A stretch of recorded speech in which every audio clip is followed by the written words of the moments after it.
The morning it happened, the mountain felt wrong too, still too quiet, right up until three black SUVs came ripping up my dirt road like they were serving a warrant on a fugitive. Deputies climbed out first. Then came Linda Prescott, the woman who claimed her HOA now had authority over land I'd owned for 7 years. She held a folder thick as a brick and smiled like she enjoyed delivering bad news. "Mr. Harper," she said, "you're illegally occupying an unapproved structure." I told her that was impossible. Then she showed me the new map. Overnight, my cabin hadn't just slipped into their jurisdiction, it had become the centerpiece of their next development plan. I didn't end up on that mountain by accident. People love to assume I was chasing some romantic off-grid fantasy beard, flannel handmade soap, all that nonsense. But the truth is simpler. I grew up building things. Real things. Things that last. When I was 8, my dad handed me a hammer that was too heavy for my wrist and told me, "If you can swing it, you can learn it." By 14, I'd built 2 tree houses, 3 forts, and 1 extremely questionable rope bridge that collapsed the minute my cousin stepped on it. What mattered wasn't that they failed, it was that I'd made them. By the time I hit my 30s, I'd restored more old homes than I could count. Craftsman porches, Victorian staircases, farmhouse beams, beautiful work sure, but always for someone else. I was the guy people hired to bring their dream homes back to life, while mine stayed stuck in the blueprint stage of my head.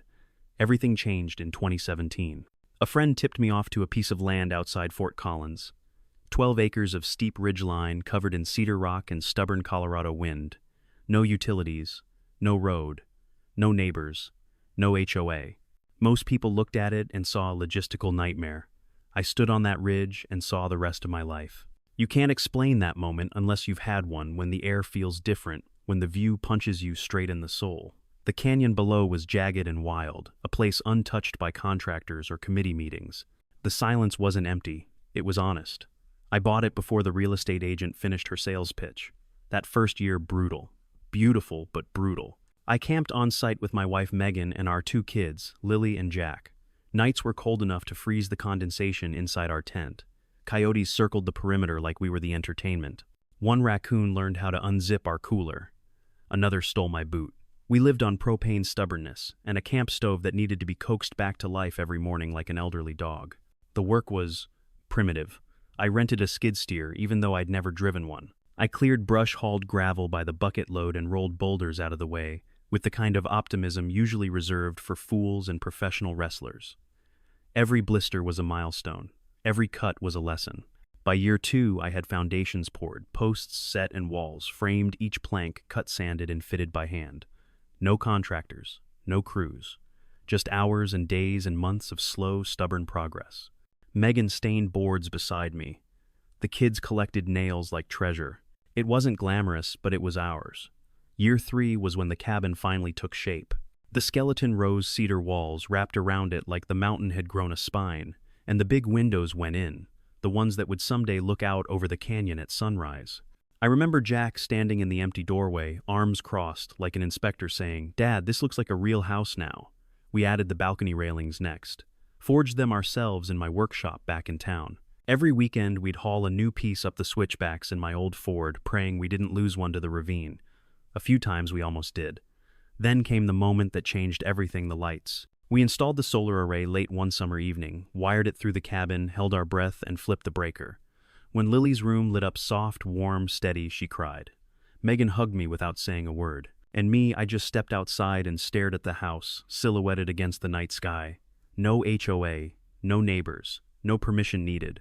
Just light we had built ourselves. By the spring before everything went to hell, the cabin was finally nearing completion. The siding was up, the floors were sanded, the last panels of reclaimed redwood hung like artwork. Megan called it a mountain museum. I knew what she meant. Every beam, every bolt, every scar in the wood had a story. It wasn't just a house. It was proof of effort, of patience, of ownership. And that's what made what happened next so insane. Because just when everything was finally coming together, someone else decided they wanted it. I was on the upper deck that morning, staining the last 2 support posts, when the first sign of trouble appeared. Not the SUVs, not the deputies, not even Linda Prescott herself. It was the sound of tires on gravel where no tires should have been. My road wasn't a road so much as a goat trail with aspirations. I'd chained it off years ago. Anyone crossing it without permission had to make a very deliberate choice.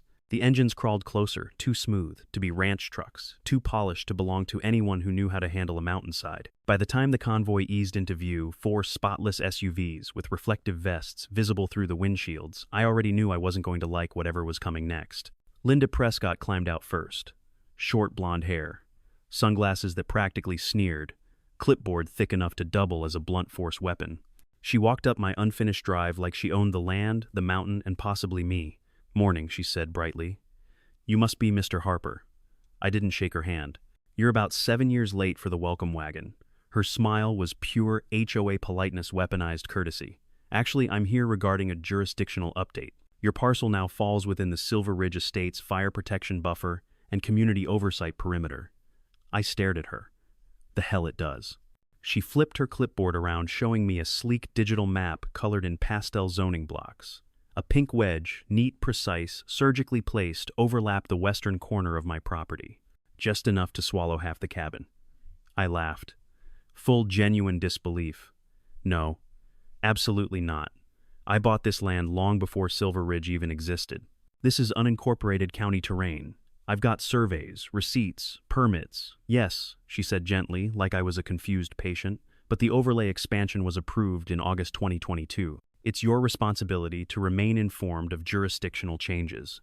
Her team spread out across my property, snapping photos, unrolling tapes, pointing at things like they'd discovered ancient ruins. One guy measured my fire pit. Another measured my mailbox. My mailbox, which wasn't even installed yet. "Please leave," I said evenly. Linda blinked behind her sunglasses. "We can work with you, Daniel. There's an expedited compliance pathway. Aesthetic adjustments, structural review, mailbox conformity. That sounds like extortion," I said, but with color printing. She exhaled like I'd disappointed her. "We'll be in touch." Then she and her swarm left their tires, grinding my gravel like they were marking territory on their way out. I didn't sleep that night. Not out of fear, out of certainty. I'd seen this before back when developers in Denver tried to rezone an entire block by quietly shifting boundary lines behind people's backs. They always started with polite visits and glossy maps. The real attack came later. The next morning I drove down to the county GIS office with a folder thick enough to choke a filing cabinet. Original survey. Title: Permits. Recorded deeds. Tax records going back to 2017.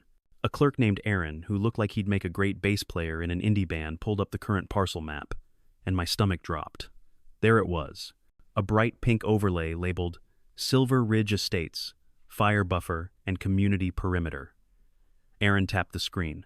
"Still titled to you. Still residential rural. But anything in that pink zone is subject to adjacency regulations. It's complicated." "Does this mean they own it?" "No," he said quickly. "But it means they can claim oversight. Depends how aggressively they want to interpret it." I knew exactly how aggressively. 3 days later, the pamphlet arrived. Glossy, trifold. Pictures of families in coordinated outfits holding mugs in front of million-dollar homes. A fake deer mid-gallop in the background. Voluntary integration for legacy properties. A limited-time pathway to join Silver Ridge Estates. Translation: kneel now, and maybe we'll stop trying to bury you later. I burned it in my wood stove. 2 days after that, a new visitor arrived.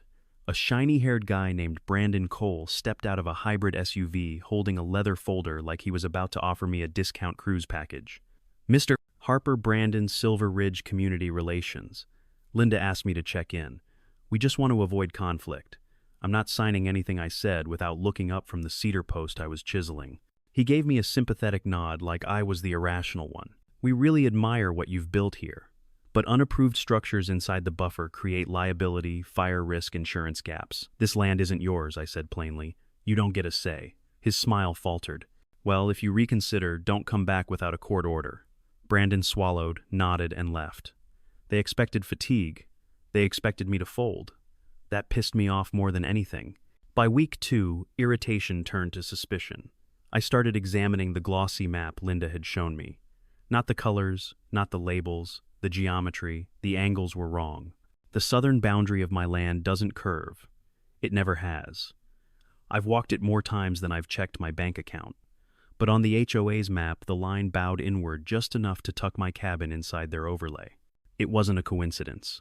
I filed a public records request for all recent GIS edits. 3 days later, I got a packet in the mail thick enough to qualify as a weapon. Inside plat updates, Buffer expansion notes, meeting minutes, développement proposals. One document hit me like a sledgehammer.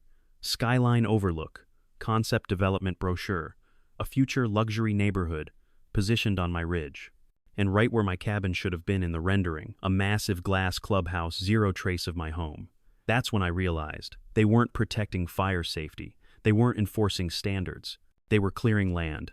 My land. The next escalation came with sirens, quiet ones. Two sheriff's deputies rolled up beside a smirking Linda Prescott holding a new folder. "Mr. Harper," the deputy said, "you're occupying an unapproved structure. We're advising temporary vacate within 72 hours. Linda handed me the letter. Cream stock. Gold seal. Real fancy for a threat. "Daniel," she murmured, "we're trying to be reasonable." No, they were trying to break me. But breaking me required one thing they didn't have, the truth. And I'd spent 7 years building enough truth to take down a mountain. The moment I realized they wanted me gone wasn't when the deputies showed up. It wasn't the vacate notice, the threats, or even the fake environmental complaint waiting in my inbox 2 days later. It was when I opened an email from the Colorado Department of Environment and saw a formal inquiry about disturbance of potential raptor nesting habitat. Attached were photos, drone photos of my ridge. I hadn't flown my drone in weeks. Someone else had. Someone working with Silver Ridge Estates. The complaint was filed by Frontier Wilderness Conservancy, signed by a woman named Brenda Sloan. A quick search told me everything I needed to know. She wasn't a wildlife advocate. She was Linda Prescott's cousin. That was the moment the dread stopped, and something colder settled in. They weren't just pushing me. They were surrounding me. So I did the only thing that made sense. I stopped playing defense. I called Alicia Moreno that night. Alicia isn't the kind of attorney who walks into a courtroom she arrives. Calm voice, steel spine reputation, sharp enough to slice paperwork in half. We'd worked together years earlier on a historic home preservation case in Denver. I knew she hated two things: sloppy contracts and bullies. I emailed her the entire folder: maps, notices, photos, transcripts, the Skyline Overlook development brochure that pretended my cabin didn't exist. She called me back within 20 minutes. "Daniel," she said, "this isn't just pressure. This is coordinated fraud." "Can they win?" I asked quietly. "They can't win," she said, "but they can drown you." Not exactly comforting. "Here's what you do," she continued. "Stop talking to them. Don't sign anything. Forward everything to me. I'll handle the county, the sheriff, and the HOA. And Daniel, start documenting. Everything." That night I uploaded 7 years of footage to the cloud, every foundation pour, every framing day, every sunrise shot, every time-stamped drone pass. Then I recorded a voiceover and cut together a video titled, "I Built My Own Mountain Cabin. Now an HOA is trying to steal it." I posted it on YouTube, then TikTok, then every off-grid DIY anti-HOA group I could find on Facebook. It exploded. Hundreds of comments turned into thousands. Other homeowners shared horror stories. Contractors chimed in about HOA scams. Former Silver Ridge residents told stories about Linda fining them for non-conforming porch decor. A reporter from Denver messaged me at midnight. "Can we come film tomorrow?" I said yes. And that was the match. While the internet churned, Alicia was digging. 3 days later, she called sounding almost cheerful. "Daniel," she said, "I found their Achilles heel. Please tell me it's a small one." "Oh, it's huge." They didn't register the expansion. What expansion? Their buffer zone. They filed the map with the county GIS system, but they never registered the expanded territory with the state tax assessor. Which means, she paused for effect. They have zero legal authority over your land. None. They can't enforce compliance, collect fines, or claim jurisdiction, and because they pretended they could, that's attempted unlawful seizure. I almost dropped my phone. She wasn't done. I've filed a complaint with the Colorado Department of Revenue and requested an audit. I also notified the Attorney General's office about potential falsified parcel documents. "You think they'll investigate?" "Oh," she said, "they already are." A week later, the media arrived. Not just Denver, Boulder, Colorado Springs, even a national outlet that normally covered camping gear and weird wilderness stories. They filmed my cabin, the ridge, the spot where Skyline Overlook wanted to put their glass clubhouse. They interviewed me for 40 minutes. They requested comment from Silver Ridge Estates. Linda declined, but the board members didn't. A man named Thomas Avery spoke on camera. He looked nervous. "We were told the expansion was for wildfire mitigation," he said. "We were never shown the Skyline Overlook plans." The story aired the next evening, and that's when everything snapped. 2 days later, Alicia called with a grin in her voice. "The DA has opened a formal inquiry. Silver Ridge is under investigation for boundary manipulation, forged consent forms, and attempted property theft. They subpoenaed their internal documents. Already, I asked. Daniel, she said softly, they found signatures from 2 landowners who are dead. The HOA didn't just expand illegally, they manufactured approval. I felt the breath leave my lungs. And one more thing, she added. Their GIS consultant. He's turned state's witness. Let me guess, I said. Linda's brother-in-law. Bingo. Alicia exhaled. This is collapsing fast. But stay alert. People do stupid things when their empire starts to burn. I looked out over the ridge. My ridge bathed in late afternoon Sunday. For the first time in weeks, the mountain felt like it was on my side again. Because the HOA hadn't just pushed the boundary line on a map. They'd crossed a line they couldn't ever redraw. The day it all came crashing down didn't start with a bang. It started with the slow roll of government sedans up the same dirt road where Linda Prescott once strutted like she owned the mountain. But this time the energy was different. No sunglasses, no clipboards, no smug little smiles. These people weren't here for me. They were here because of me. I was pressure washing the lower deck when I heard the engines. For a split second, my stomach tightened old instinct. Then I saw the county seal on the side of the lead car and relaxed for the first time in weeks. 4 officials stepped out. 1 detective, 1 DA representative, 2 fraud investigators. They didn't even glance at my cabin. They walked straight past me down the road and toward the Silver Ridge Estates Welcome Center, the same overbuilt model home Linda had turned into her personal throne room. I followed at a distance. I wanted to see it. Linda came out onto the porch wearing a blazer that probably cost more than my generator. She tried to smile. You could tell she thought she could talk her way out of anything. That confidence evaporated the second the detective started reading the charges. Fraudulent misrepresentation, falsification of public records, conspiracy to commit unlawful property seizure, tax evasion, forgery. Her smile died like someone flipped a switch. A few HOA board members hovered behind her. One looked ready to faint. Another was already crying, not for me or the land or justice. For his reputation. Linda's hands shook as they cuffed her. She stared at me over her shoulder. You don't understand what you've done? She hissed. I smiled. No, Linda. I understand perfectly. They put her in the cruiser and drove her away down my road, past my ridge, past the canyon she once planned to pave over with glass and money. For the first time, the mountain felt clean again. The legal process moved faster than anyone expected. Once the subpoenas hit, the entire Silver Ridge machine folded like wet cardboard. Their GIS consultant, Doug, Linda's brother-in-law, handed over everything. Emails, draft maps, fake voluntary integration signatures, even a voice memo where Linda described my cabin as a temporary obstruction in the planned development timeline. Obstruction, not a home, not a person, not a family, just something in her way. The trial was small, held in a courtroom that smelled like old carpet and forgotten coffee, but the verdict felt enormous.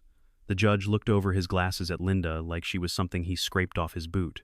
This case represents a gross abuse of private governance structures and an alarming attempt to rewrite lawful boundaries through fraudulent means. He confirmed my ownership, invalidated the HOA's boundary expansion, wiped out every fine notice and inspection they'd thrown at me.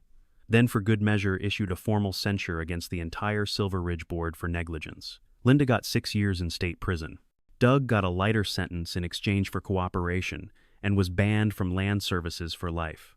The HOA itself dissolved, gone, wiped off the county register like it never existed. But the part that made me sit down was the compensation.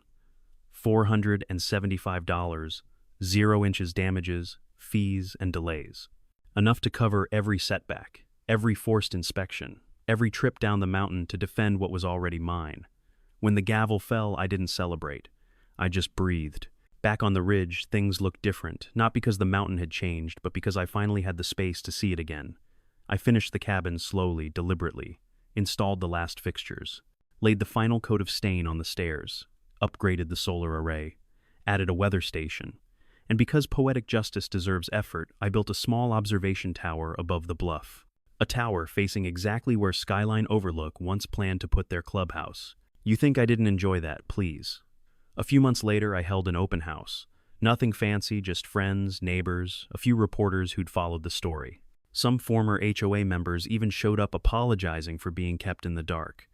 I printed Linda's falsified map and mounted it to a board titled "How Not to Run a Community."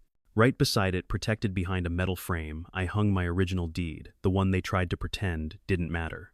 At the gate, I added a wooden sign, private land built by hand trespassers. Will be educated. People laughed. They took pictures. One older guy clapped me on the back and said, "You're the reason I still believe people can win." But winning wasn't the end. It was the beginning. 2 months later, I helped launch a statewide coalition, Colorado Citizens Against Forced HOA Expansion.